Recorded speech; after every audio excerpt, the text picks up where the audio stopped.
you turn off voice on the stream temporarily?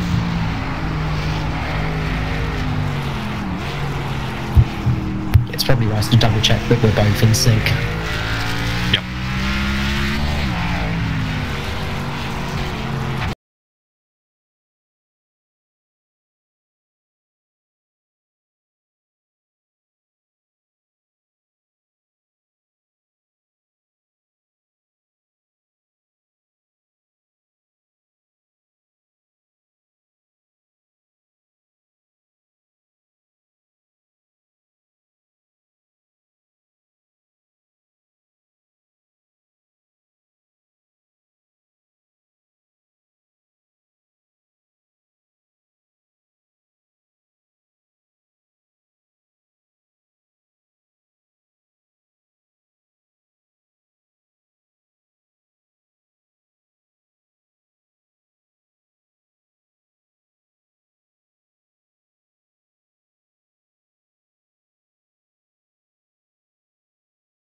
us when voice.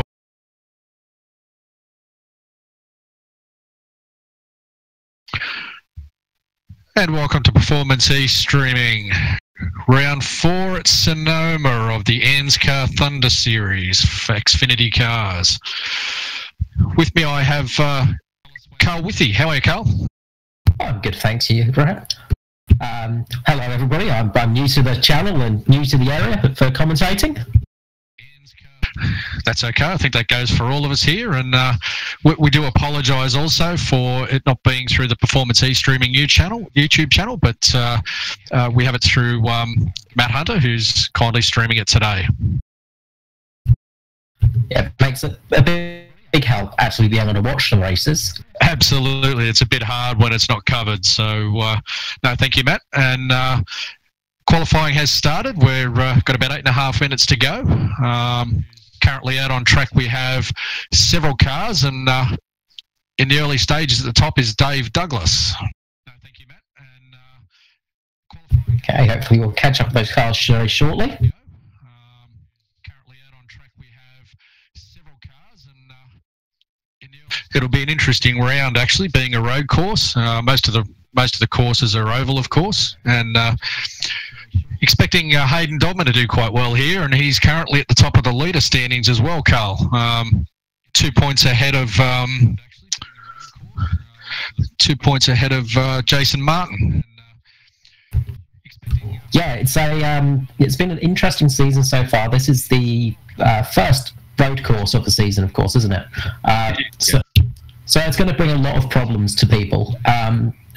It's a much different environment, and Sonoma is a very unforgiving track as well. Very much so, very much so. It's an interesting track. Some like it, some don't. It's got some interesting characteristics. Who likes it? Come on, let's find that person. Well, funnily enough, you've got a couple out there. You've got Chris Purnell. He's out there. He's expected to do quite well today.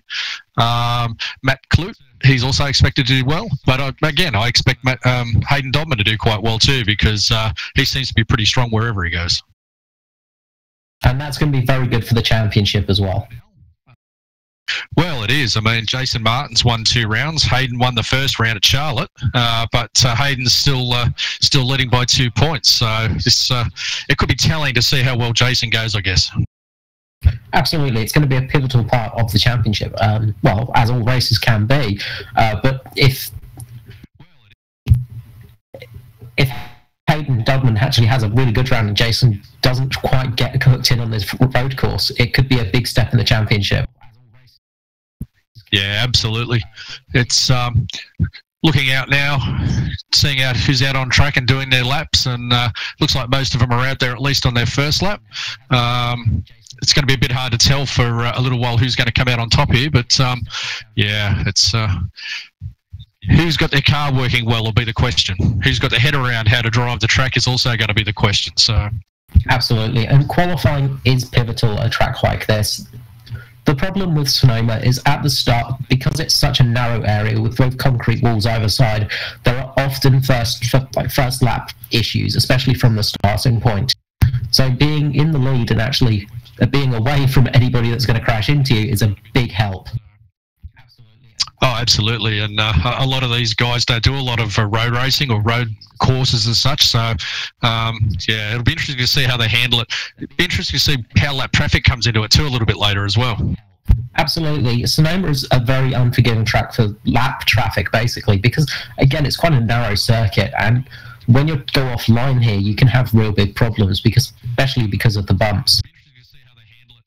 Oh, absolutely. And just looking here now in the timing sheets, Chris Purnell's right up there, as is Ashley Lear on top at the moment.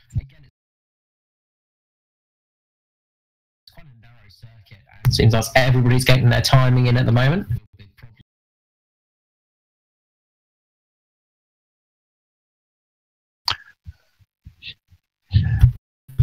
Now, with Sonoma, one of the biggest obstacles is actually the undulation of the track. It really throws the cars off balance, especially through the about turns 2, 3, and 4. It can be a real problem and an absolute nightmare to drive. Oh, absolutely. And talking to some of the guys during the practice session earlier to this, and they were saying that the car really doesn't like the curbs either, and trying to keep the car off the curbs and keep it sort of stable is where they're trying to find the grip. They're short shifting a lot as well. Just anything at all to stop it from lining up the rears, basically. Absolutely, and that's another extremely important point for Sonoma, because it is a hard track on tyres. You've got to really look after the tyres, and if you do light up your rears, you're going to chew through them very quickly. Yeah, you are. Hayden Dodman has just jumped to third. He's still out on track now. Not a bad starting place. Yeah, it looks like he might have just finished his lap. It's actually a little bit hard to follow the cars in qualifying, and as they're not all out together, it's single screen qualifying, so trying to work out who's out and who's not is always a bit of a challenge. Absolutely. It does make it a little bit trickier. It means that we have to spend our money as well. You get paid for this, do you? I get paid in love from the people that are listening. So at the moment, we have, looks like Ashley Lear, Chris Purnell, Hayden Dodman, Bruce Smith and Kyle Sloggett are the top 5 at present in qualifying. Interestingly enough, if we go off the real world series, of course, from NASCAR Cup Series, there have been very few winners outside the top sort of 3 to 4 spots. Yeah, and it could very well be the same here. It's just going to be a matter of who holds it together, I guess. The start will be interesting too, because they're big, heavy cars, cold tyres. With a whole pack of the Xfinity cars coming through in the first few turns, could be quite interesting. The other place to think about too is coming down onto the chute at the back of the track there. That's somewhere where people have a lot of problems. Absolutely. It is a very hard part, especially on early laps when the car isn't up to temperature. Going through those fast left and right-handers is a real nightmare and can cause a lot of problems. The other problem as well is people think it could be a good overtaking spot sometimes, and it doesn't usually work out. Yeah, absolutely. Well, the thing is, if you get offline there and you go too far over that curb, you'll either unsettle the car, or that wall juts out just after the end of the curbing there on the left. So if you're not careful, it'll catch you out, and it's probably going to be a race-ending catch. Yeah, that wall has caught many people out in the past. I expect it to catch at least one person out tonight. Yep, you and me both. So, and up through the S's after turn 1 there, turn 2, 3 and 4, as you said before, it's with that little elevation change up there, the car gets very light and wants to push out as you crest the elevation. So, yeah, it'll be interesting to see how people handle it, especially in the first couple of laps. Indeed. When people are fighting for position as well, this track is not a good track to go too wide into any of the corners. So you really have to take the best part of valor and actually sometimes just let the person through rather than fight them, because you're only going to end up in the wall somewhere. Oh, absolutely. It's a 45 lap race too. So, it's one of those races where I think patience might actually pay off here. And yeah, those that can look after their tyres, I think too, will be in the best position, to be honest. Absolutely. Tyre wear is going to be a very important part of this race. If you can keep the tyres going longer, you can stop slightly less. You can save time in the pits as well. And that is a big help sometimes. Yeah, and that brings strategy into it too, doesn't it? Absolutely. And that's one of the harder parts for the drivers, because you've got to think of strategy while you're driving as well. Absolutely. So it looks like pretty much everyone's done their laps. Our top 5, Ashley Lear has come out on top with a 1:17.09, closely followed by Chris Purnell on a 1:17.2, Hayden Dodman on a 1:17.3, very close there, and Bruce Smith on a 1:17.5. So they're gridding up now, and I think there'll be a few people out there just having to think about how they're going to take these first few laps and how they're going to deal with those around them, and whether they're familiar with those around them too, I guess, will be another story, won't it? Absolutely. It's hard when you don't know the racer next to you. When you know somebody, if you know that they're going to brake slightly later, you can adjust your racing style for it. If it's an unknown driver, it can really unsettle you because you don't know how they're going to act. Oh, absolutely. And look, a lot of these guys know each other. They've been racing together for quite a while. But you know, there are obviously the new drivers come in each season, and yeah, it'll be interesting to see how they play it out. Absolutely. And especially when you're coming in fresh to a season, sometimes you've not raced these cars on certain tracks. This could be the first time racing at Sonoma for some people, and that can be a real big challenge. Oh yeah, especially the guys that predominantly do oval racing. These road circuits can be quite a challenge. Absolutely, but don't ever count out anyone from oval racing on a road circuit, because they usually get the job done. Yeah, I think you'd have to be a bit of a fool to count anybody out, to be honest. You know, the survival factor here is going to be pretty high, isn't it? I think a lot of people will be playing strategy and survival. Look after your tyres. Absolutely. And keep the car clean too, because obviously, you know, as soon as you damage your car, yeah, you'll be down on top speed and you'll be at the mercy of the following car. Very much so. Right, so as we line up here, another couple of seconds before they get going on the pace lap. Quite a warm track here at 29.5 degrees as well. Ambient's only 24, but still with all of these cars around it, going around, it'll create for a bit of a warm track, I think, too. Another factor into the tyres. Absolutely, and especially warmer conditions. Think about cooling, and you have to think about sort of keeping your tyres fresh too. Yeah, absolutely.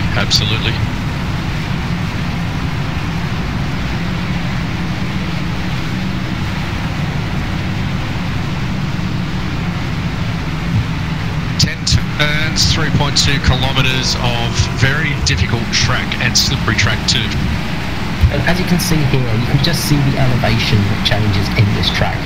It's a very large sort of hill that these cars climb up to, and then they go back down it again into a very, very tight corner. Yeah, absolutely. And as we were saying before, this leads them onto the chute. And off to the left there, just after that ripple strip, is the wall that comes out. And yeah, it's not really designed to let you have a glancing blow, is it? No, absolutely not. You do want to get close to that wall though. That's one of the most important parts of this lap, is getting close to the wall but not touching it. Yeah, it's one of the quickest parts of the circuit. Coming down here through the S's as well, that's another place too where I guess you've got to really be careful with the throttle and make sure that you're just not overdoing it. Just coast the car through almost. Absolutely, brakes are not that important here. It's more about throttle control. Yeah, until you get down into the hairpin, of course, and yeah, them brakes mean everything. I think it's going to be one of the better passings, I think.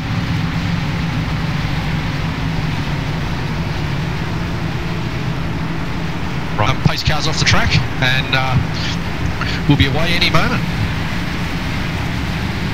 And it's even now getting into the chicane, and we're coming around the final corner.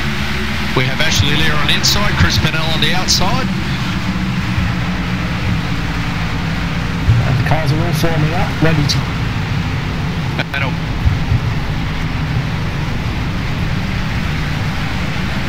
And here we are, and everybody looks to be keeping clean. Yeah, we have someone off there, over onto the dirt. Yeah, can't quite see who that is, sadly. Was one of the leaders though. Yeah, well, Ashley Lear's holding it well out front with Chris Pennell behind him now. And it'll be interesting. We've got a good battle for third place coming up.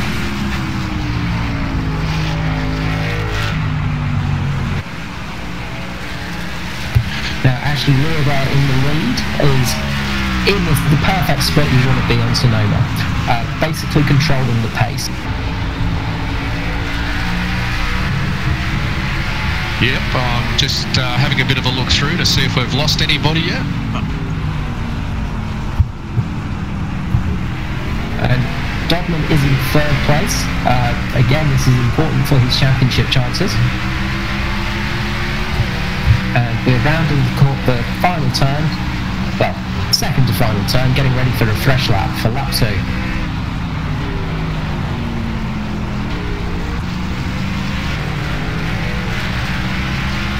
Yeah, Ashley seems to be trying to do a bit of a runner here. He's doing quite well. He's developed a bit of a gap back to Chris Purnell already. Absolutely. If you can get that gap going, you want to get at least, if you can get about a 5-second gap, you're going to be in a very good position for this race. But it is extreme at that size. These cars are very, very close to performance. And actually, they're just having a bit wide actually into the... down into the chute there? Chute. Lost about half a second. Yeah, about half a second going through there.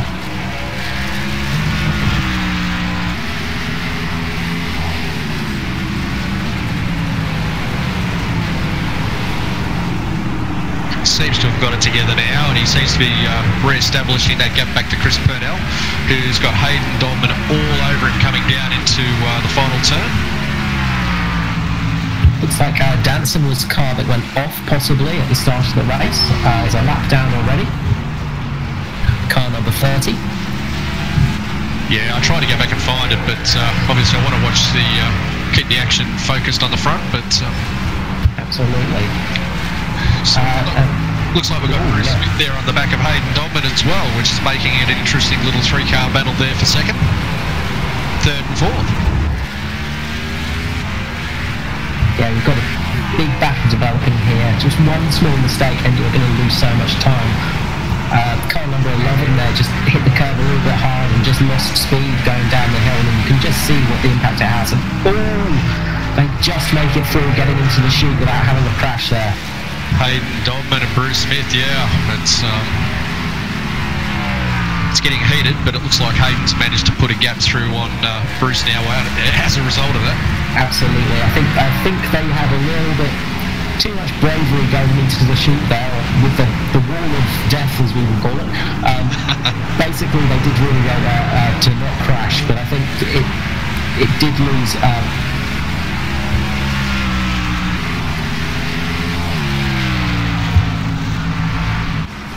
We're just watching Bruce Smith now, sitting there in third.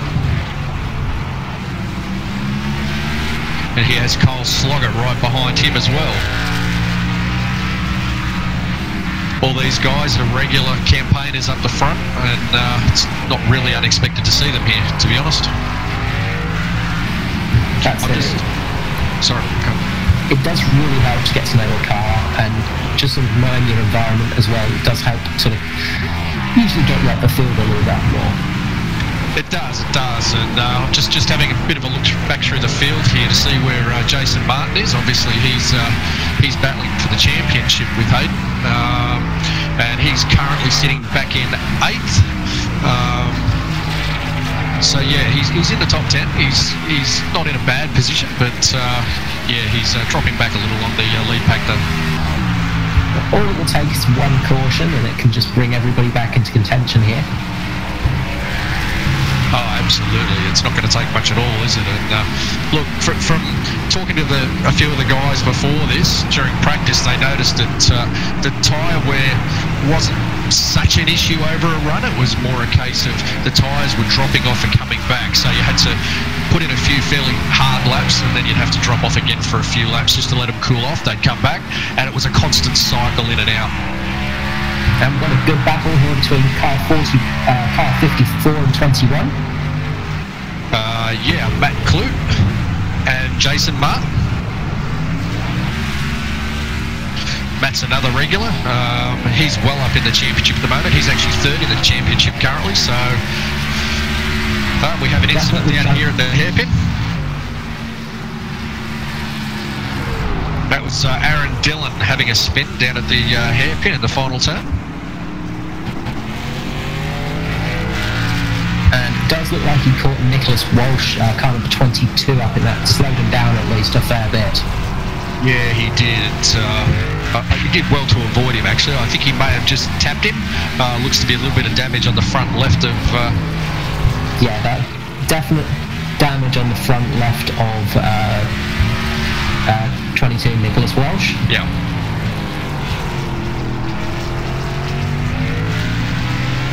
And looks like number 13 is also having a lot of trouble. It looks like something is very wrong on that car at the moment. Yeah, he's going very slow, isn't he?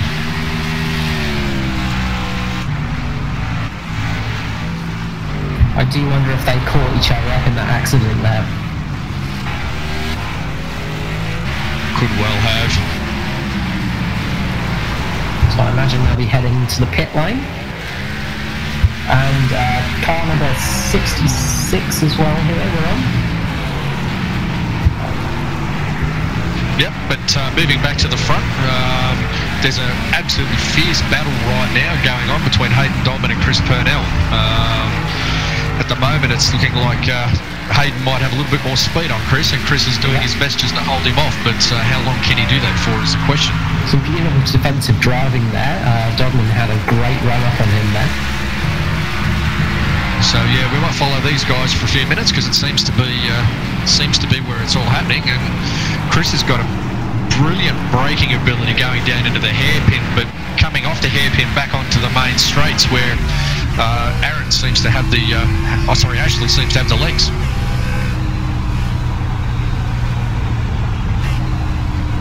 And you can absolutely get that in the car. Sometimes if you've got it set up a little bit differently, just getting that little bit of extra traction.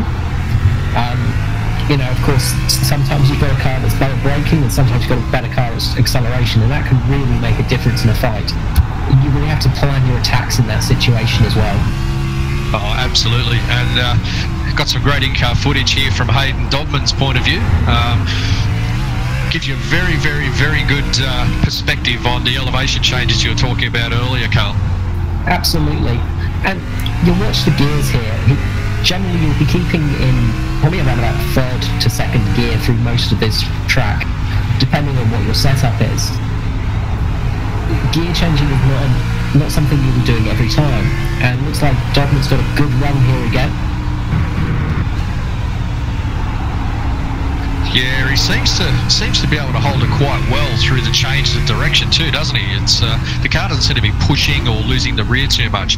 Not a lot of steering input going into it, which is pretty good at this stage of the race already. Absolutely, it looks like it's a good firm car at the moment. It does, and well, we're only 7 laps into a 45-lap race too, remember? So a long way to go, and that could change. Absolutely. It's if you've got a good car at the start, you hope it's good at the end as well. Of course, it can change a lot sometimes, especially with tyre degradation. Sometimes when you've got a car set up to be quite sticky like this, when the tyres get worn, it can affect it more so. Yeah, absolutely.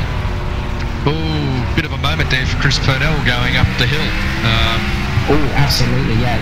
It's all four-wheel sliding there in Purnell. He's going to have no speed coming out of here. This is going to give Hayden Dodson a very good chance of getting a little bit of a run here. And there he goes. I would say Chris's tyres are starting to heat up a little bit. He did very well to hold on to that, although he's still got the inside line here. So it's still a fight. It's going to be a bit of a... He's got him. Ooh, bit of a touch there. Yeah. And that was someone off to the left there as well, but we'll keep following these guys because this is where it's all happening. And Chris is coming back at him, but I don't know that he has a lot for him at the moment, and it actually looks like Bruce Smith might have Chris as well, but looks like he might have a little bit of damage on the front right-hand side. Yeah, it does look like there was a bit of damage on there. Hopefully it's not too much. Slight touch there with Bruce as well. It could be enough to slow him right down, unfortunately. Absolutely. It's going to start affecting the car. If there's any sort of suspension damage or anything like that, it's going to be dramatic around the road course. It's going to cause really big problems going through the S's. Yeah, it'd be interesting to see if it's just a matter of getting his composure back and fighting back, or whether that panel damage is slowing him down now. Although he's still hanging on to Bruce okay, so very wide. Yeah. Just missed the wall though as well. That was a very close moment. It's a change of race trousers, I think. Could be right. Wouldn't like to be cleaning that seat after this race, that's for sure. Oh no, absolutely not. Meanwhile, Ashley Lear continues to, I wouldn't say cruise up at the front, but pulling out a good gap though. He is, and I think we'll see over the next couple of laps whether Hayden Dogman's got anything extra to start catching him in a little bit of clean air. Absolutely. Hayden Dogman does look like he's got a very good car at the moment, but is it as good as Lear's? Because Lear seems to have the car of the track at the moment. He does. So it does look like Dogman has started catching. Lear just lost about 0.2 of a second there in that lap.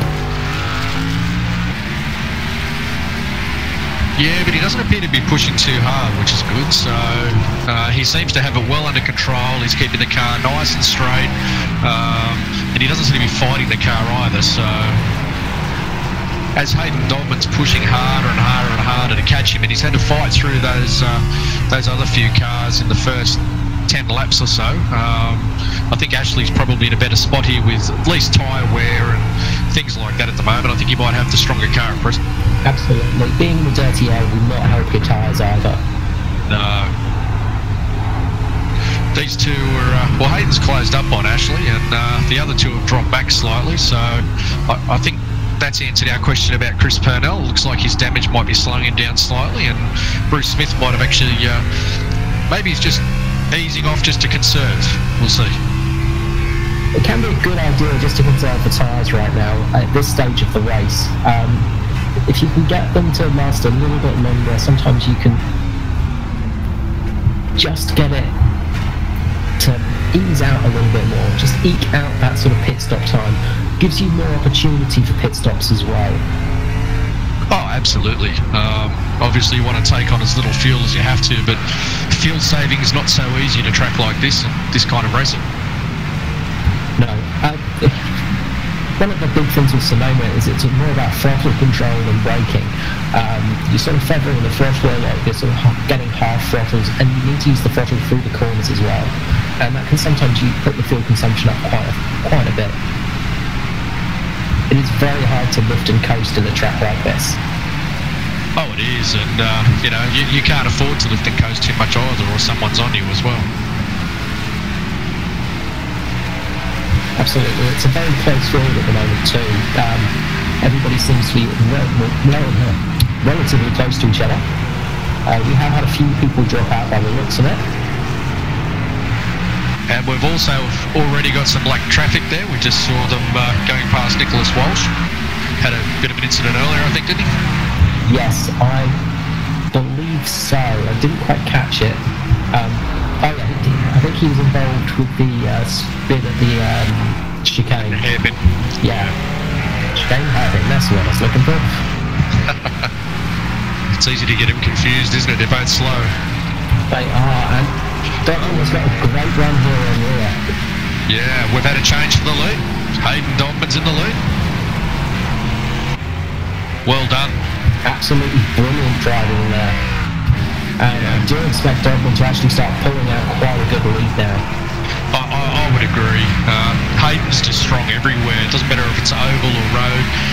He just, very, very strong. So, and he's one of the more experienced road guys in this series as well. So, I think he might be all she wrote. But again, we've got a long way to go. It's only lap 12:45. So, absolutely, the race is not over until you cross that checkered flag. Indeed, indeed. As Mo Wilkie used to say, anything can happen, and it usually does. So correct. We have to keep our eyes on this one. So I'm starting to wonder if Ashley Lear hasn't used up his tyres a little bit earlier on. I wouldn't have thought that. It didn't look like he was pushing too hard, but he seems to be losing ground now to Bruce Smith as well, who's really closing up behind him. He's not losing a lot of ground to Hayden, though, is he? No, he's not, but it does look like the car is a little bit loose at the front from a couple of the turns I've seen. It just looks like it's sliding a little bit at the front. It looks like front end grip has gone away from Lear. The other thing that is affecting how some of these guys do this is their steering ratio too. I was talking to some of them earlier, and some of them were going for a much wider steering ratio. Some had a very fine one, like 8 to 1, but others were putting it out to 12 and 14 to try to stop the twitching. And we just had a big off there, and that has meant that Brian Smith has managed to get through. The caliber 15 is through. Oh, that was unfortunate. He's had such a good run up to now, and it just seems to be all going wrong for him those last couple of laps, doesn't it, for Ashley Lee? It does. It looks like the front tyres have possibly gone off. Maybe over pushing. Maybe he's got the car set up so it's very quick at the beginning of a stint, and it just falls away at the end of the stint. Yeah, there's not a lot they can change in this setup, in this series. You've only got a few bits and pieces you can move. So, like a little bit of brake bias movement, steering ratio movement, and a couple of other small items. Otherwise, they're all running the same. So it's it all comes down to basically the driver, I think, and how they set those little fine points up to suit themselves. Absolutely, and that's the thing. If you get it set up, even the small minor setups, and your driving style, of course, if your driving style has that little bit more aggression in the front, it can really affect you on a course like this, because if you start taking away the front grip of the tyres, you're going to start getting oversteer. Absolutely. And it does look like Ashley Lee is suffering from oversteer at the moment, from what I've seen on the track.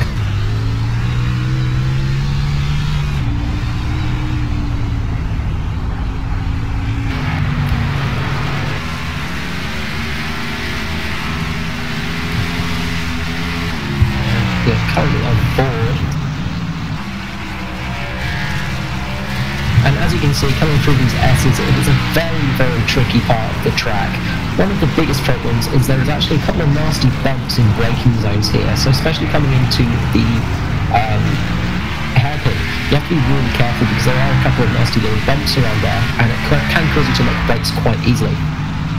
Yeah, absolutely. And as the tyres start to go off too, they also you start pinching brakes here and there, and yeah, it just makes it very hard combined, doesn't it? Absolutely. Once you start pinching the brake, as soon as you get that one knock up, it will keep locking at the same spot every time as well.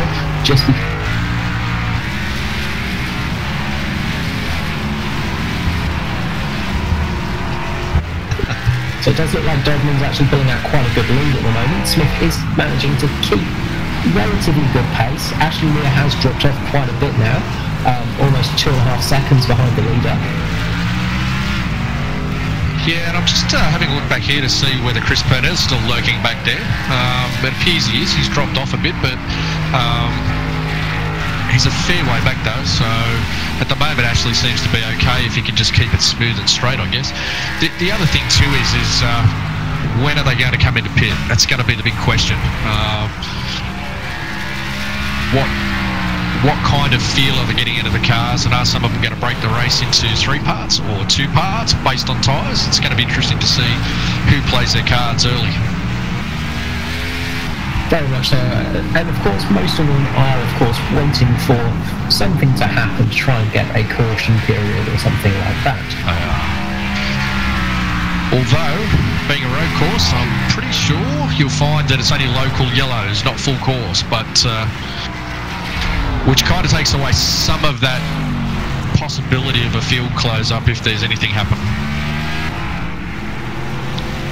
Absolutely, yes. You want a full course basically. It does look like, I'm not sure if that's damage on car 12.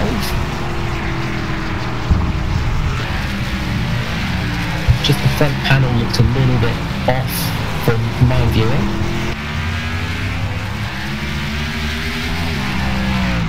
Yep. So it does look like people have been having a few scrapes and scrapes with each other, and possibly the walls as well. Yeah, the problem is as the field spreads out, it's harder to notice any individual incidents around the track. We'll try to keep up with them if we can, but it can be quite difficult to see any individual moments. Yeah, you're right, front right-hand side, so that's Kyle Sloggett. So I'd say that he's had an incident somewhere along the line. may have touched somebody in the back somewhere, or possibly just run a little bit wide and nudged one of the walls. Although right-hand side, it's a little bit harder to do on this track, unless you're coming out the final turn and you just don't make it quite right. So we've got an interesting battle developing here between James Foster and Jason Martin. Looks like they're both carrying a little bit of damage from a couple of bumps maybe, but it's interesting to see Jason come through, and we kind of figured he might, but we weren't sure how long it would take him, and at the moment he's closing in on James. There's somebody just got off there. Didn't catch who it was, unfortunately. There was a green car going off just as we went past that section.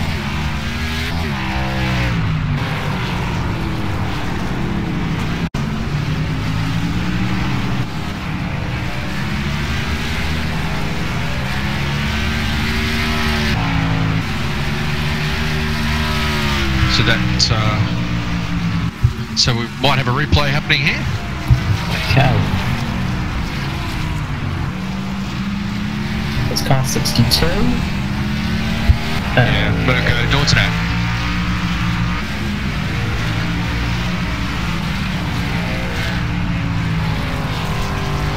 That ball looks fairly harmless.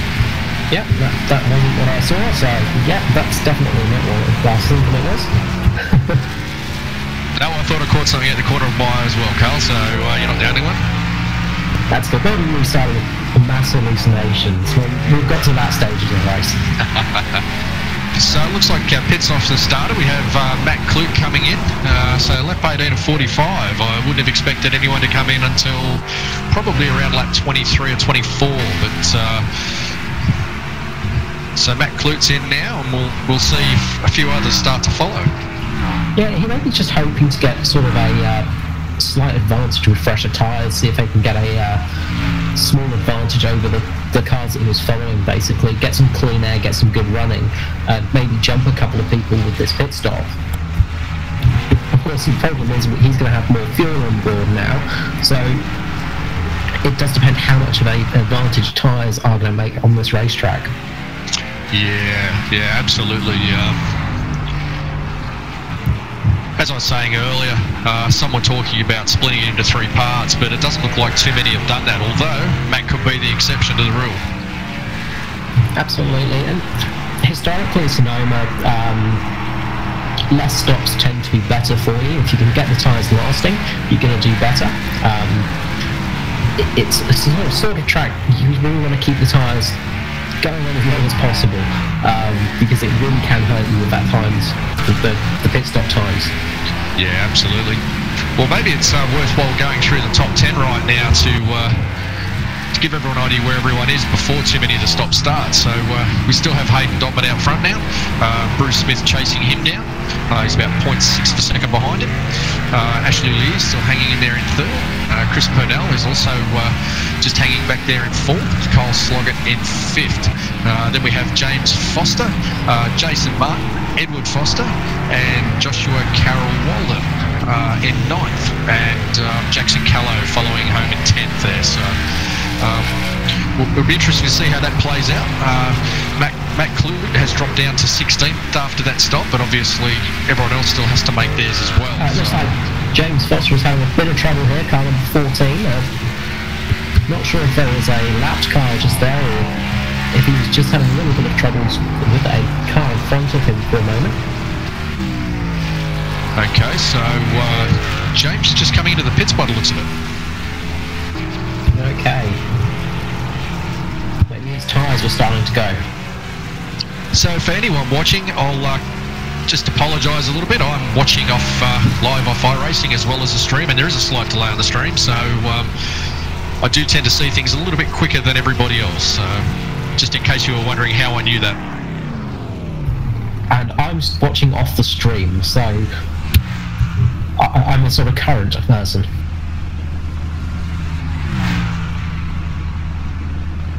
Okay, looks like we're getting quite a few people into the pits at the moment now. Yeah, it looks like now's about the time that everyone's coming in, which is interesting. I would assume it's for tyres, not so much fuel, but I'm happy to be corrected if that's not the case. I'm not entirely certain what the fuel burn was at the track, so... Yeah, it would be good to know that one. Of course, if they can edge out another 5 laps on the fuel, they could make it to the end theoretically. But you're going to lose time with that. You're going to have to really drive very cautiously. So it looks like this will probably be a 2-stop race. Maybe with just a small splash and dash at the end of the race. And just like magic, 1.8 to 1.9 litres per lap is the fuel burn.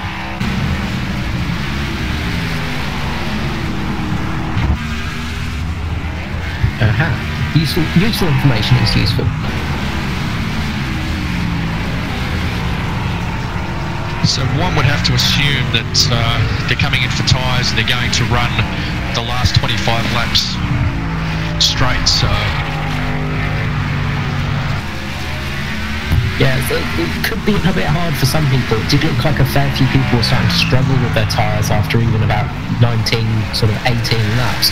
So pushing it to 25 may be a bit of a struggle, but if somebody can actually do it, they could really make up some places and could possibly get a win out of it. Oh, absolutely. And that's what we're talking about at the start, was, you know, all about survival, nursing the car and making sure you can get through. That's it. To finish first you have to finish, and that is the important part, especially on this track. Oh, absolutely. Our leader's just coming up to some lap traffic at the moment. Always a dangerous thing as well around this track. If you catch a lapped car on the wrong spot, you can have some real big problems. Yeah, and it all depends too on where they're at with their car as well. It looks like there's a few fairly tired cars looking out there. Yeah, a couple of cars are looking like they won't get a good second-hand resale value at the moment. No, I'd agree with you on that.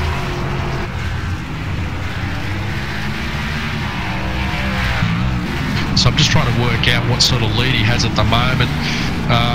Yeah, Hayden's got about 7.5 seconds over Chris Purnell, who's managed to get in front of Bruce Smith. I didn't see Bruce come into the pits. I may have missed that. It looks like he must have pitted, so Purnell's managed to stay out a little bit longer, obviously.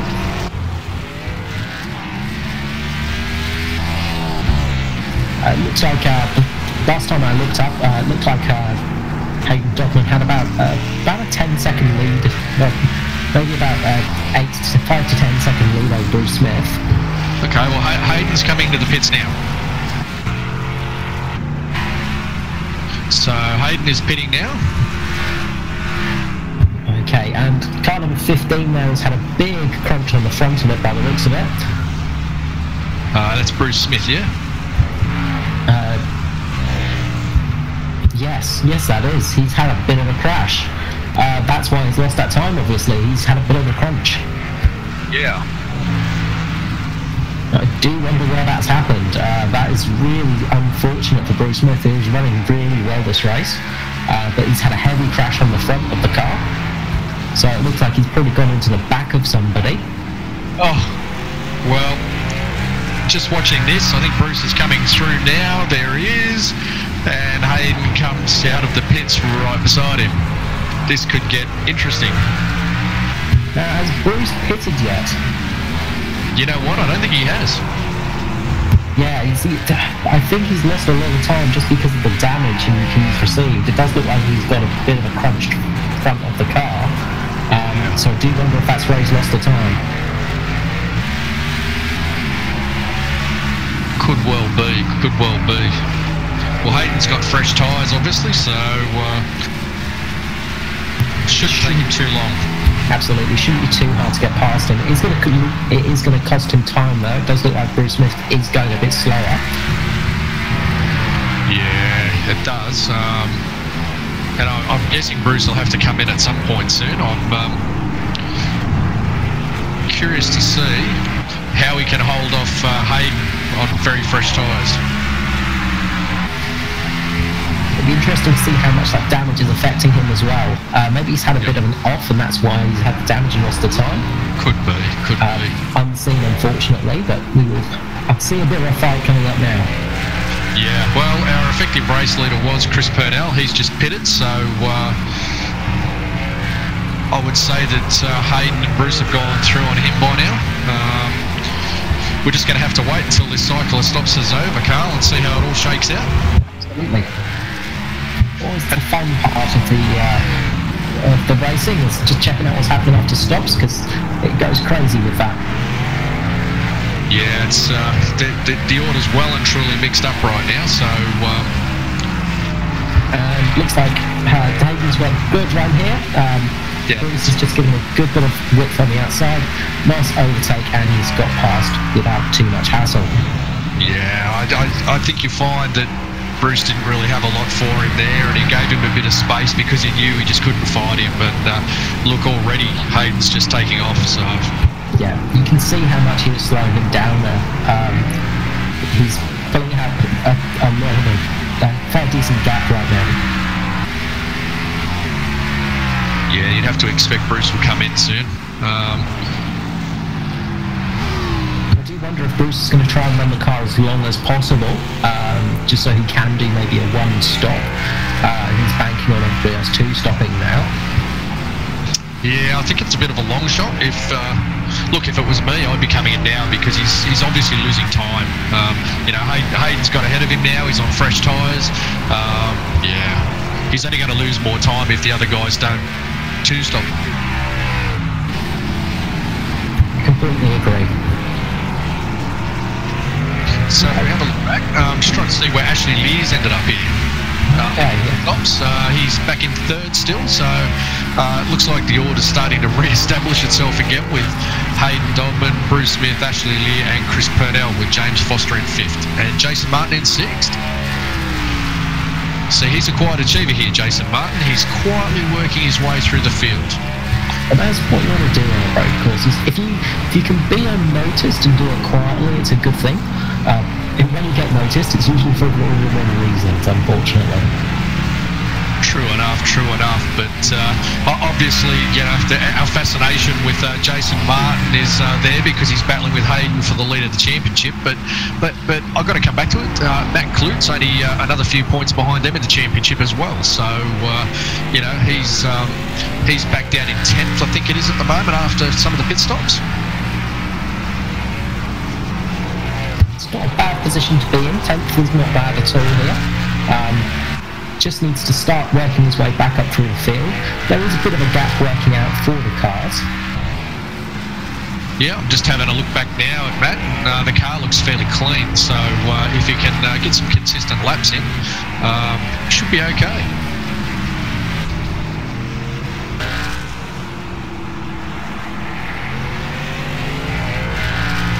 So we're watching Chris Purnell at the moment. And he's fed back in fourth place at the moment. Looks like the car's got a little bit of damage on her on the right-hand side again.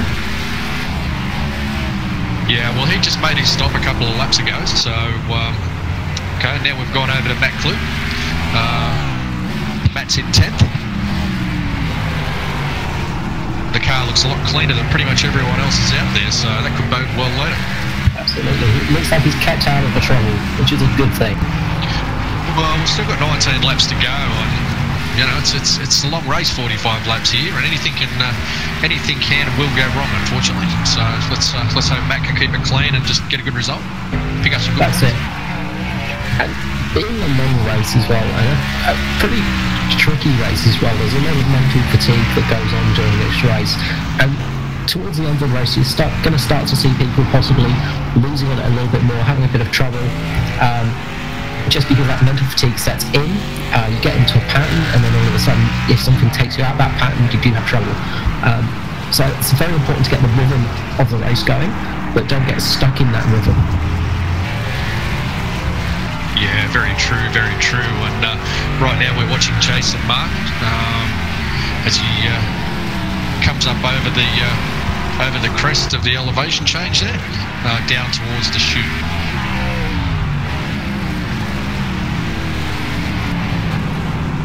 And he seems to be driving fairly smooth and clean at the moment, so Yeah, absolutely. Everyone seems to be doing a very good job at the moment. There doesn't seem to be too much action on the track for incidents, which is always what we're going to see. Yeah. Look, I mean, this track has the potential to throw up lots or very little, either boring or very exciting, and so far we seem to have something in between. And yeah, at the moment, I think we're watching Josh Mickelmore. Josh is another very well-known pace setter in this series, usually, so good to see him up there in 7th, doing quite well. Good bag of points for him if he stays there.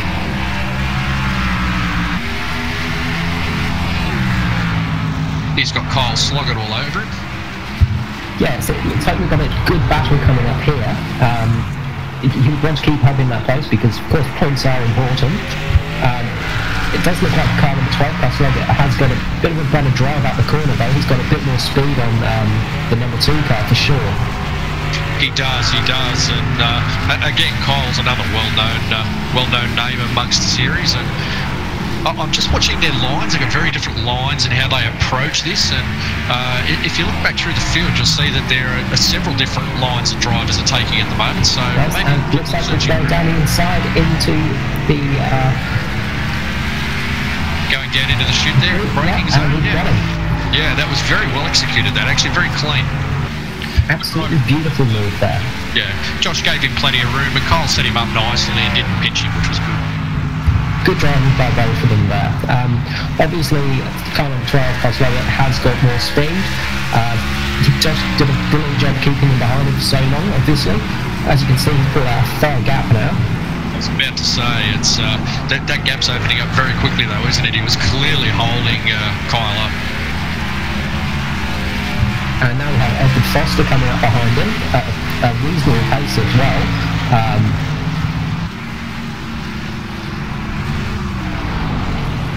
Yeah, it's. I wonder if Josh hasn't got a small problem, be it tyres or something else we don't know about there, because he seems to be dropping back a bit. Again, if you stop with everyone else, he should only be on a 9-lap stint so far for the tyres, so hopefully they shouldn't be causing too much trouble. Yeah, it's. I'm trying to see here where Josh might have pitted earlier, and I'm wondering if he hasn't gone the whole way without a pit stop yet, you know? If he has, he's sitting in a pretty. Well, he could be sitting in a pretty decent position if everybody else has to stop another time. Yeah. Might watch that one a little bit later and see where he winds up. Looks like car number 32 has pulled over to the side of the track.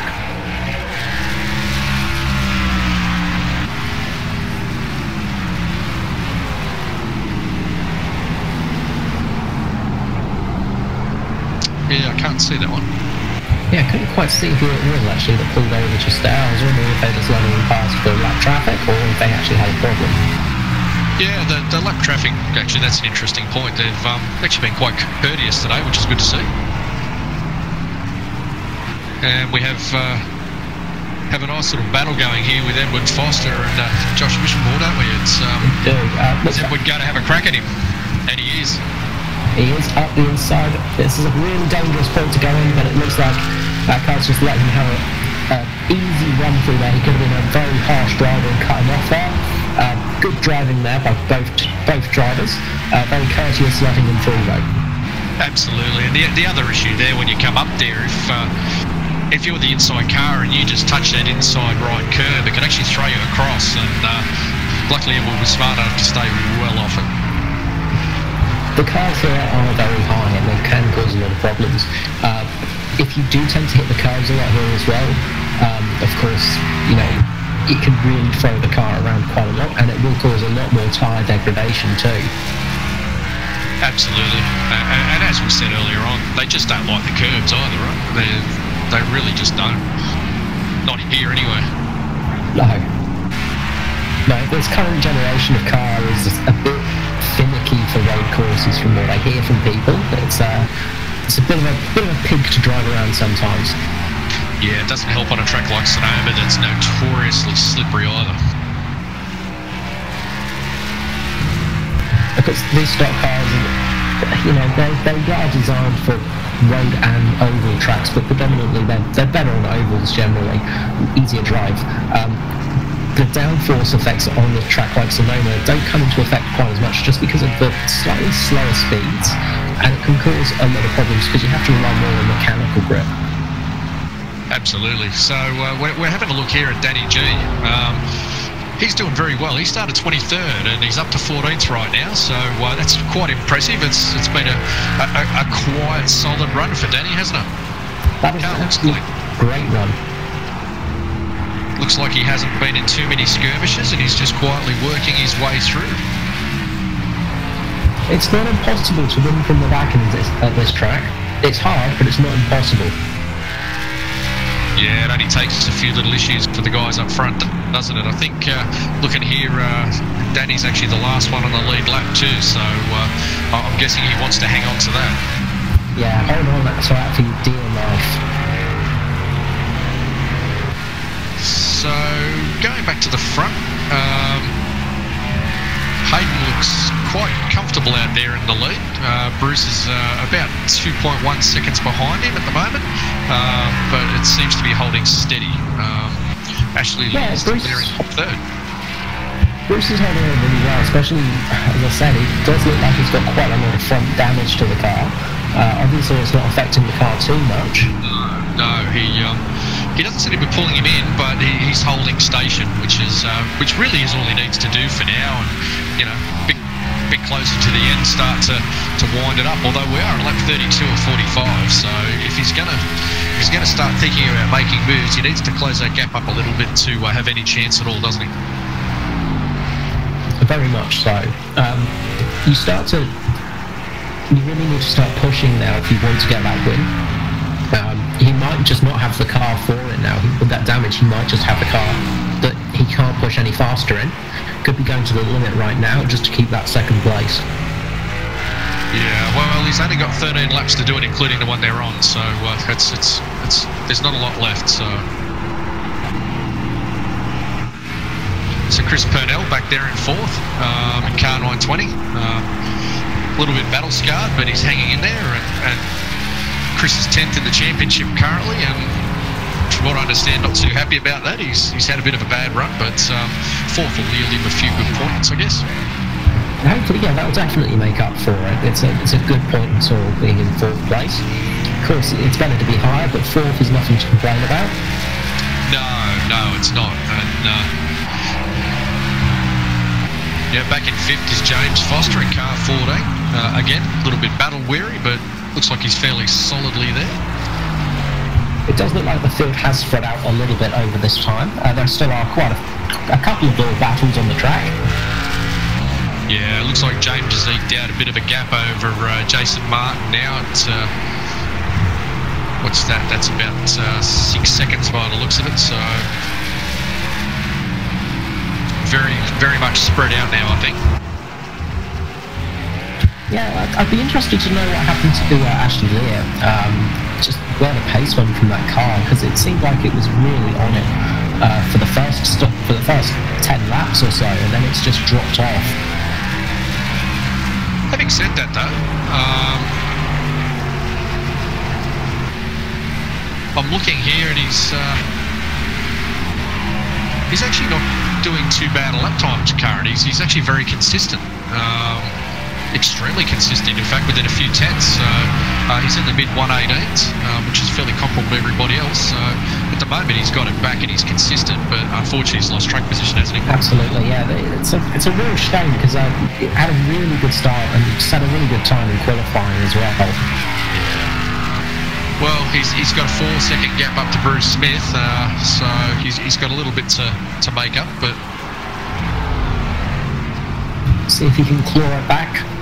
At the moment, it's looking like most people are just in sort of tyre preservation mode, really. It's just trying to get the car to the end of the race now.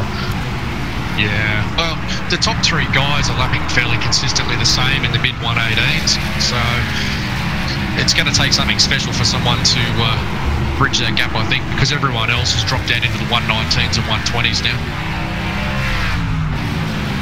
So it's the battle of the top three by the looks of it. Yeah, it's turned into a three-horse race. Absolutely.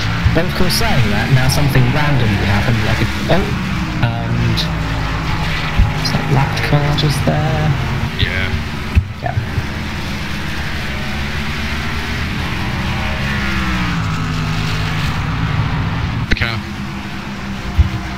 Dave's car. Daniel Grozowski in the car 24 is just letting him pass by the looks of it. Yeah. So he's starting to chip through those that are left on the lead lap now. So because Dan and Dave were the last cars on the lead lap. So next stop, Josh Mitchellmore. Yeah, so he's lapped everybody up to 12th. He has. So an absolutely brilliant run there. He's driving the wheels off that car. Really doing a great job at this track. Yeah, he's not leaving much for anybody else, is he? No, he's got the car of the day, it looks like. It just looks like a really drivable car as well at the moment. His style must really suit it just down to the ground. Yeah, ooh, Bruce Smith having a bit of a moment there, coming down into the chute with lap cars. I think it was Danny G's car. Looks a little bit ugly, yeah. I don't know if that's more damage than he had before, or if that's the same amount. He's had a bit of a crumpled front end for the latter half of this race. It's going to be a bit hard to tell the difference, isn't it? It is, yeah. Hopefully he didn't get any more damage. No, I don't think they really touched that. I think it was just Danny just got a little bit up onto the curb, got a bit loose, and Bruce just closed on him too quick, that's all. Just a loss of momentum from Danny's car, nearly caught him out. Always a scary moment. Oh, absolutely, especially there.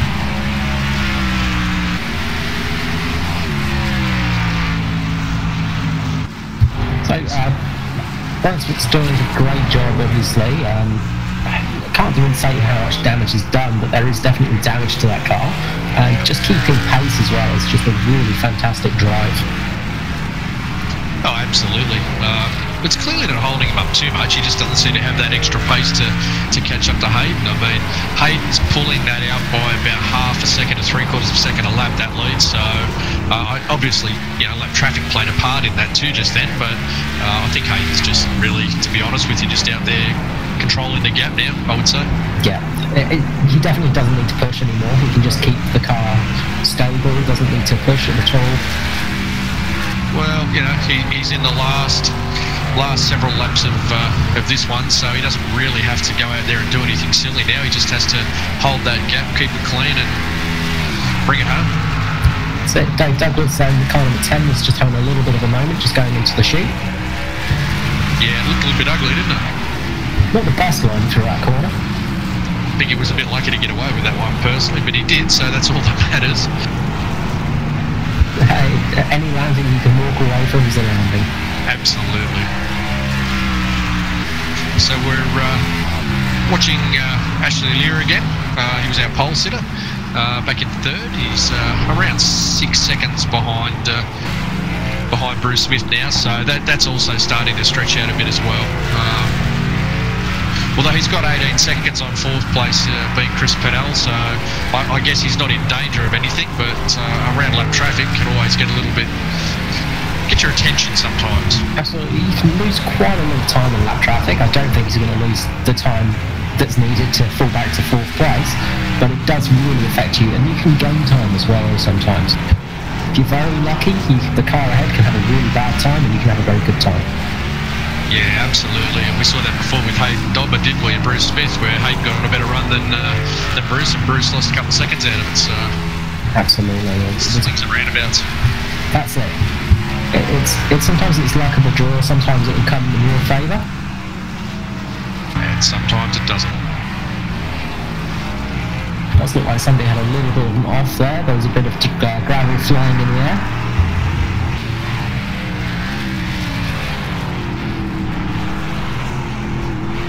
So I'm just trying to go back through the field here and just have a bit of a look through and see who's where. Right now we're watching Matt Kloop.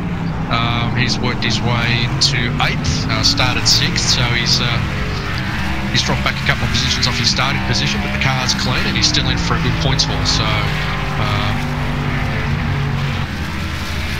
interesting line through there too, through the back of the chute. I think he outbraked himself there a bit. Yeah, I don't think that was his best line. Probably going to cost him a little bit more time there.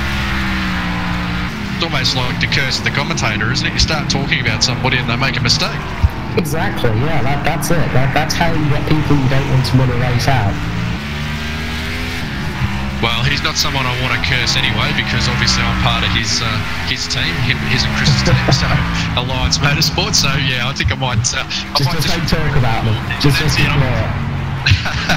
Yeah, I don't want teammates ganging up on me. Thanks. But no, Matt's doing well. He won't be happy with 8th at the moment, but you know, again, car's clean, so he'll be fine. Yeah, it's been a bit of a sort of longer haul race, really. People have been using a little bit more strategy at the tyres there. It's somebody's gone off around the hairpin by the looks of it as well. Didn't quite catch who that was, but it just went off in front of the leader.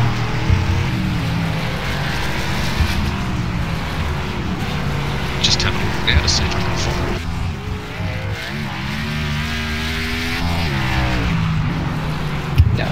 Got a feeling it was car 46. No, car 62. Okie dokie. Just had a bit of a lazy lose mid-corner and got off the track just before Hayden got to him, thankfully. And that is it. You know, you can have somebody lapse in concentration when you're lapping them, go into the side of them, and that's your race ruined. It's so easy to lose out while you're lapping cars. Oh, it is, and you know, I mean, it's kind of one of those things that you hope luck's on your side. When someone does have a lazy lose, that you're not just going to the side of it.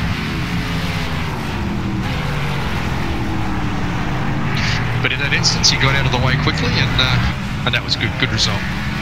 That was Burko Dortino. It's always good if you don't crash. That's the main thing. Oh, absolutely. So we're down to the last 5 laps of this one. It's I won't say it's been an exciting race, but I won't say it's been a boring race either. It's kind of had a bit of everything in it. Thankfully, there hasn't been any major incidents or any big dramas for anybody, but we've had a few retirements here and there, but generally speaking, everyone's kept it reasonably clean, haven't they? They have, yeah. There's been a couple of little love taps here and there. There's a couple of dents on a few cars, but there's nothing major for sure. It's been a bit of a race of just keeping the tyres correct, I think. A lot of people have been working on keeping their tyres not wearing out too much. And I do get the feeling we're going to start seeing people having a lot more trouble at the end of this race. These next 5 laps are going to be crucial. If you've managed to keep those tyres sort of in good condition, you're going to be okay. But by the looks of it, people were struggling about lap 19, so they're going to start struggling again now. Maybe around lap 43, we might start seeing people having a lot more trouble. We may get a couple of offs. Yeah, quite possibly. And I'm not sure what sort of fuel strategies and those sort of things they've run either, so it'll be interesting to see. But just going through, having a look and seeing who's still here and who's not.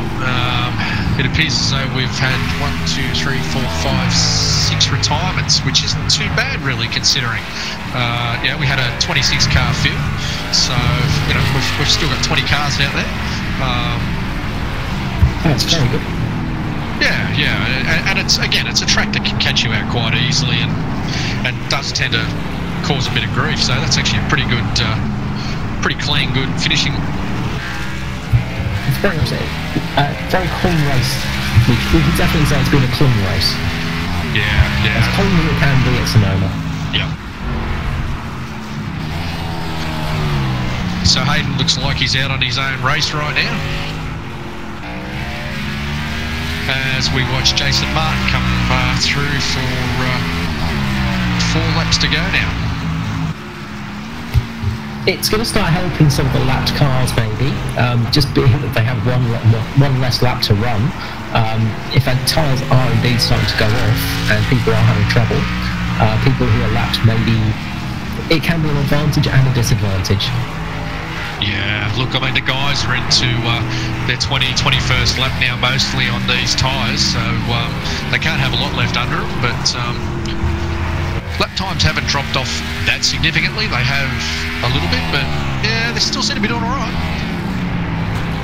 Yeah, nobody's looking too squirrely out there for sure, so that is good. Looks like we're might be getting a little bit of a fight here with car number 54. Yeah, Matt Clute closing up on Edward Foster. Yes. There's not many battles going on out there at the moment. They're fairly well spaced out, so we might keep an eye on that one and see if Matt can make something of that in the last few laps. There's 3 laps to go, and it does look like he's gaining.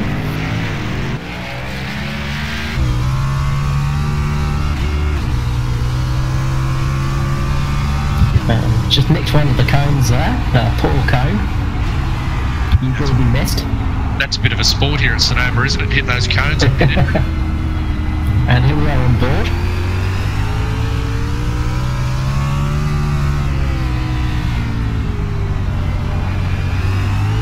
So I guess with 3 laps to go, Edward won't be wanting to give up space too quick, but... no, it does look like he's having a... Yeah, it does look like he's having a bit of trouble holding that car together. It doesn't look like it's going to stick to the road. No, it's... Matt doesn't look to be doing it. Oh, having said that, I'm just going to shut up. I'm not going to say a word. Yeah, we better not speak. Every time we say something, there's something happening for sure. But yeah, it does look like Matt Clute's actually got a better car underneath him at this time. His tyres maybe just a little bit fresher, possibly. Does depend when people stop. He could have stopped a lap later, maybe. But it does look like Matt, we saw it before too, he's struggling in that right-hander at the end of the chute, coming back on down through the flip-flops here, and yeah, I don't know, so you can see there Edwards pulled out a gap again, so... Yeah, it does look like Edwards better through the sort of last half of the track, and Matt's better through the sort of front half of the track. Yeah, I'd absolutely agree with that. Don't know that he's got much left. There's only 2 laps to go now, so I don't know that Matt's got enough for him, but anyway. So, might be a last lap done, lunge down the inside of the hairpin. Could well be. So now we're watching Hayden on his last couple of laps. He's got a nice little gap going back to Bruce Smith. It's nearly 4 seconds now. It's about 3.84 seconds. He can just afford almost a cruise right now. Doesn't need to really push that hard. He's in just the perfect position, the way you want to be really on this track. Yeah, look, he's got a nice gap back to Bruce, and then there's another 7 seconds again back to Ashley, who's now in 3rd, and another 20 seconds back to Chris Purnell. And then James Foster is in 5th, so yeah, I think we're watching our finishing order on the final lap now, as we watch Hayden come through the hairpin. Sorry, not the hairpin, down the back, off the chute. It's always easy to get the wrong corner. It is, especially when you're looking at 2 different screens and you're constantly flicking your eyes back and they're in different places. It's an interesting experience, let me tell you. Yes, it does make it a bit trickier. You see, you're quicker on the old cheat sheet for the driver's names and stuff, because I'm now like scribbling around looking at it on my second monitor trying to find out who's who. It's all good. So. Never find them. But here comes Hayden, comes through to take the win. That'll be 2 apiece in the series now for Hayden and Jason, so that'll be interesting. Hayden will extend his points lead. Yeah, definitely. Bruce Smith will come through in 2nd, I would say. Can't think that anything would have happened to Bruce. Ashley Lee, unfortunate. Yeah, Ashley Lee would come through for 3rd. Chris Purnell for 4th. And are we going to see that lunge down the inside? We still have a bit of a fight coming on. It's not much, but it's a little bit of a fight here. Yeah, this is for 7th and 8th. Does definitely look like Matt Clute's catching. He's trying his best. Here comes that lunge, and he's knocked it a little bit. And looks like Edward Foster has got that one. He's got that in the back. Yeah, he'll hang on for 7th, and Matt Clute will be 8th. And in 9th should be Daniel Stevens, and rounding out the 10 will be Joshua Carroll Walden. So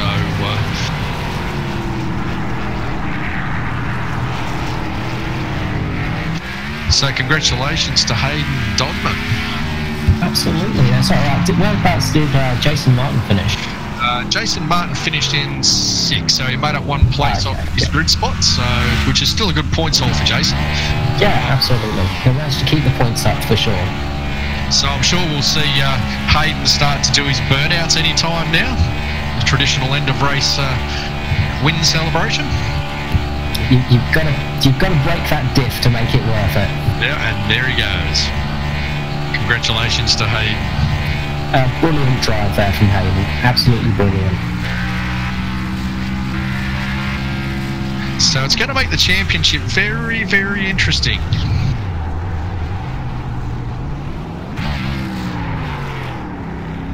Yeah, so I was just going to... I'm just having a look now to see when the next road course is, which suits Hayden better. It's Watkins Glen in round 9. Yeah. That's definitely going to extend Hayden's lead over Jason Martin. Yes. Matthew Clerk's going to drop possibly below Ashley Lear.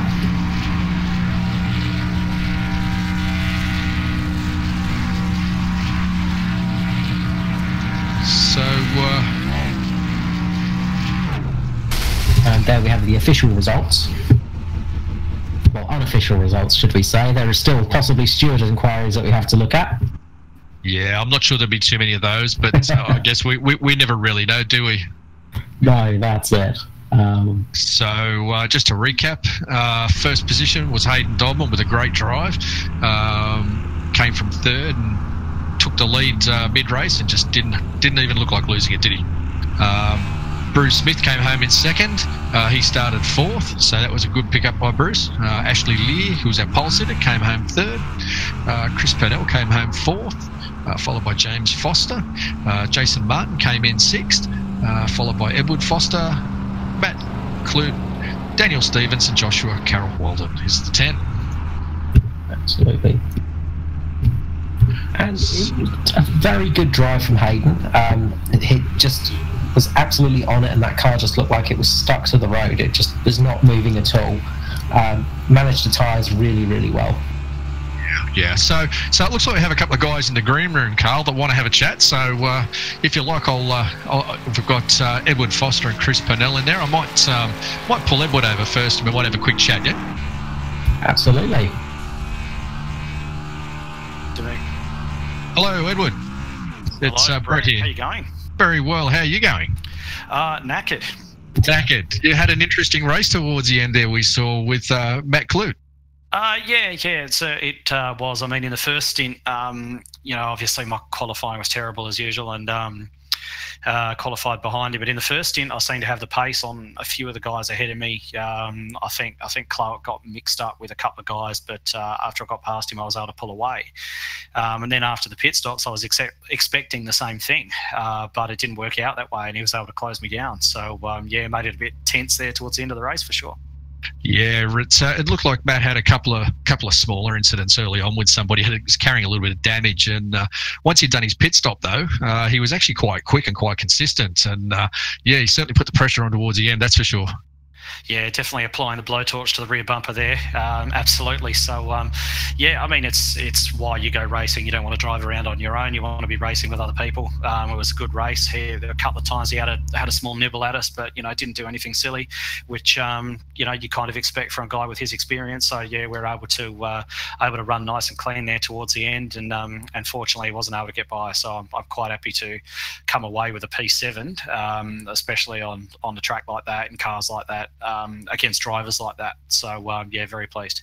Yeah, well, Matt's fighting to keep third in the championship at present too, so I guess he was pretty hungry. But that brings me to the other thing that you just mentioned then with the track. What was it like? It actually didn't look like it was too slippery out there. A lot of the cars seemed to be, well, early on they seemed to lose the fronts a little bit and be a little bit understeery, but overall the cars look pretty solid out there. Yeah, it wasn't too bad because we're actually on, sort of late afternoon race. It was a bit of a cooler track, so certainly not as bad as racing, with a sort of 45-degree track temperature or something where after a couple of laps your tyres are just overheated. So, yeah, obviously being a bit cooler, still really, really had to baby them, especially the rears coming out of the hairpins. There's 2 hairpins on that circuit, obviously. Coming out of there, it was definitely a bit of a practiced learned art, I suppose. Not lighting them up out of those corners. I saw a few guys started to get a bit sort of sideways coming out of there, and I did a couple of times as well. But on the whole, a lot nicer than racing on a much hotter track, that's for sure, because the place is almost undrivable like that. Well, certainly for me anyway. Yeah, I think that goes for most people. It's a notoriously slippery track at the best of times, and from what you say about the hairpins coming off into the right-hander at the back of the chute, there seemed to be a problem for a lot of people, and obviously down into the final turn, we saw quite a few people sort of have a very lazy slide into the centre of the track there. So no, very good. So great effort, mate. Did well to hold off Matty at the end there, and it sounds like you need to go and have a beer. 1, 2, 3 or 4, I think. Absolutely spent after that. I'm kind of not used to having all these races without caution periods to have a rest and a drink and everything else. Maybe I've gone a bit soft. Well, that's the thing too. Yeah, it's a very good point. A lot of people are used to having periods of caution where they can just have a break and rest the feet and the arms a little bit. But not here. You've still got Watkins Glen is another road course to come up a little bit later on the schedule. So it's a bit of practice for everyone. Yeah. Yeah, absolutely. I mean, Watkins Glen's got the added bonus of actually being nice to drive. Sonoma, I can't say the same. So definitely looking more forward to Watkins. You'll have to have a talk to the season schedulers about whether it's on the schedule next season, yeah? Well, there's got to be a good mix of tracks for everyone. I'm sure there are some people there that like it, so I can't pick it all my own way. So we'll just take what we get, I suppose. Yeah, absolutely. Well, if it's anything, I've get to speak to anybody who would agree with, it's a great track. But anyway, it looked like everyone did well out there. So, yeah, thanks, Edward. Thanks very much.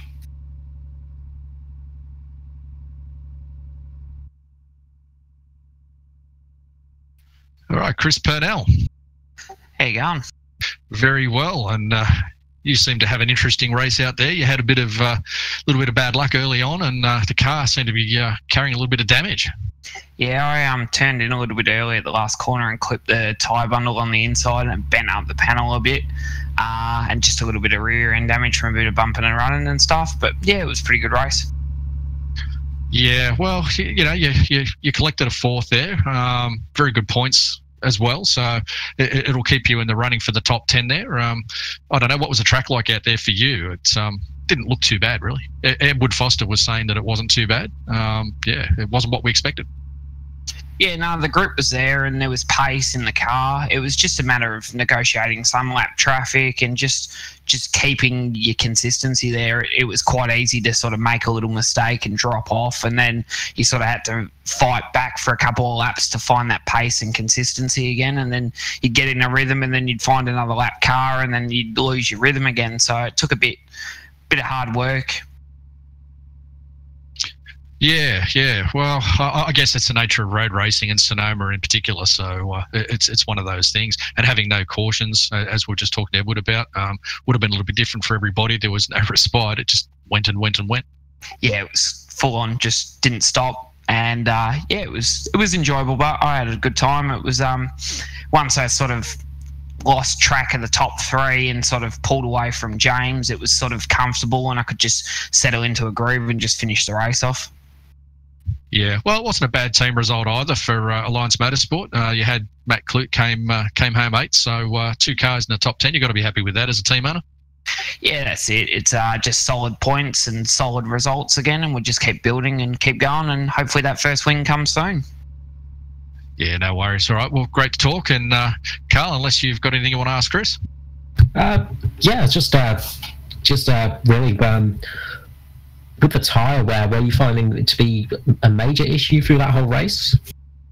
Nah, not really. Like, the fronts held on pretty well, which I was surprised about. I thought they would be the first to go. I was having issues out of the last turn, just traction, even in second gear. But other than that, it was pretty good throughout the rest of the track. I thought the curves and the S's with the load, it was going to put a bit more strain on the tyre and make it more uncontrollable, but it actually held on really nicely.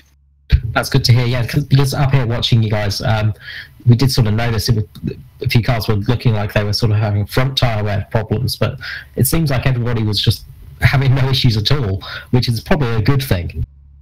Yeah, that's it. It's any race where you don't have to worry about tyre management and you can just push on is always a good race. You know that you're going to get guys going for it. So, yeah, it's a bit more fun than, say, somewhere where you go and you got to manage the tyre a lot more, and it's more about looking after your stuff, where this was more just a pace race to see who could get to the front the fastest. Now, last question, important question. Sonoma, do you like it as a track? I've got a love-hate relationship with it. I actually do quite enjoy it in the NASCARs, but then when I go and get in like a GT car, I seem to have quite bad luck in it. So yeah, it's hit and miss with me. Okay, thank you very much. We have one tick in the NASCAR box for the love of this track, so that's interesting. All right, good. Thanks, Chris. Appreciate it, mate. Well done, buddy.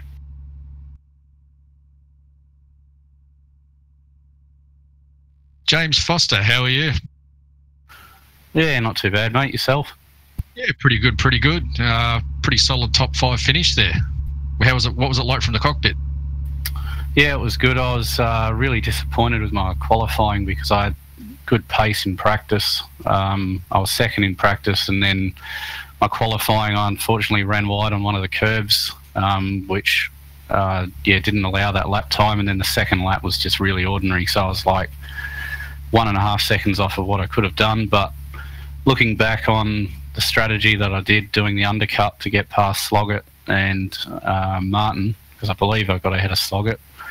You did, yeah. You actually retired in the end, so I wasn't sure whether there was some sort of incident happened there. We missed that.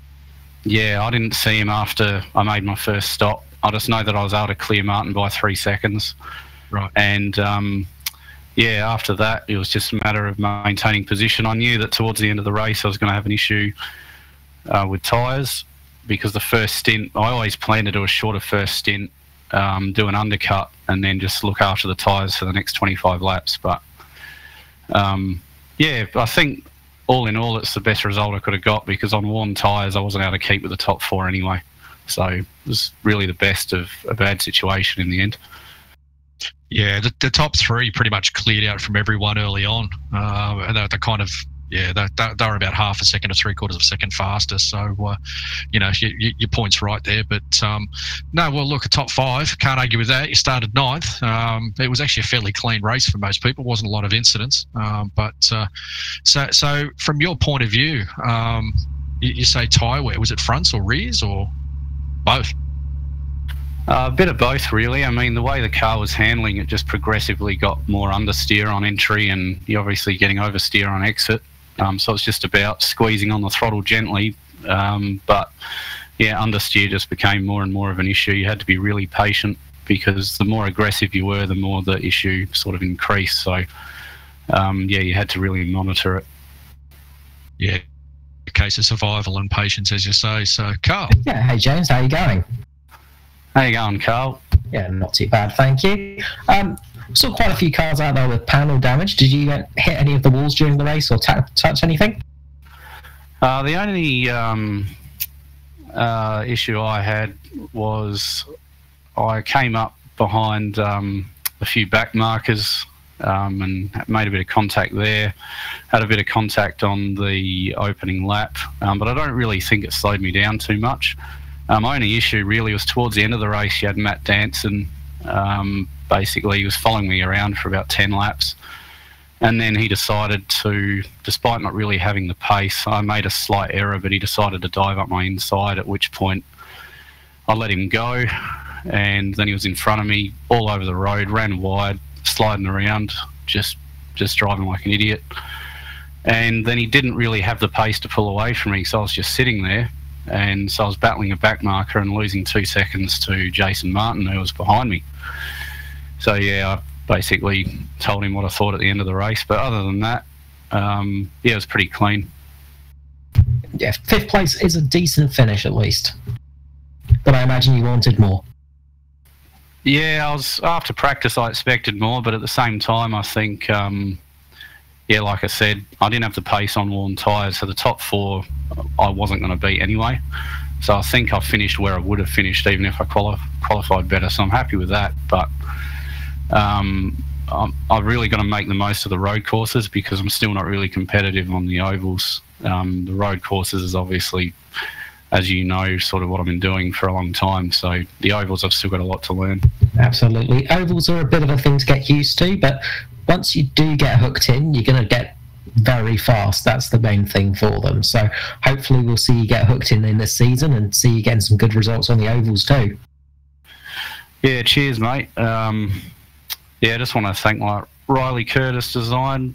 They've been helping me a lot with the ovals, and it's been really good to drive for them, and I appreciate the opportunity they gave me. I just hope I can continue to bring good results, and as a team we can continue to move forward. That's awesome. Thank you, James. I hope you have a good day. Cheers, mate. Have a good one. See you guys. Thanks, James. All right, well, I guess that'll about wrap it up for us. Any last words, Carl, on Sonoma? Well, Sonoma is one of those tracks you either love or hate, it seems, and most people hate it. But it did bring an interesting race, at least. Can I add an interesting twist to that? Yeah, absolutely. People generally hate things or dislike things like this because they're such a challenge. So is that a bad thing?